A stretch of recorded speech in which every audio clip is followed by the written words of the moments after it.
റഷീസ് കിച്ചണിലേക്ക് എല്ലാവർക്കും സ്വാഗതം. നമുക്കിന്ന് പച്ചരിയും ചോറും കൊണ്ട് നല്ല ക്രിസ്പി ആയിട്ടുള്ള പഴംപൊരി ഉണ്ടാക്കുന്നത് എങ്ങനെയെന്ന് നോക്കാം.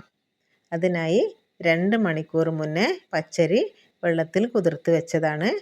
അതിപ്പോൾ അളന്ന് നോക്കിയപ്പോൾ 2 കപ്പ് കറക്റ്റ് ഉണ്ട്.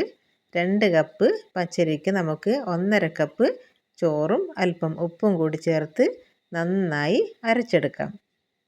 നമുക്ക് നല്ല പഴുത്ത നേന്ത്രപ്പഴം അരച്ചെടുത്ത മാവിൽ ഇതുപോലെ മുക്കിയിട്ട് നന്നായി മൊരിയിച്ച് എടുക്കാം. മൈദ മാവിൽ മുക്കി പൊരിക്കുന്നതിനേക്കാൾ നല്ല ക്രിസ്പിയായി വളരെ രുചികരമായ പഴംപൊരിയായിട്ട് കിട്ടും ഇതുപോലെ അരിയിൽ അരച്ചിട്ട് പൊരിക്കുന്ന പഴംപൊരിക്ക്. എല്ലാവരും ഇതൊന്ന് ട്രൈ ചെയ്ത് നോക്കണം. ഇഷ്ടമായാൽ ലൈക്ക് അടിക്കുക, സബ്സ്ക്രൈബ് ചെയ്യുക.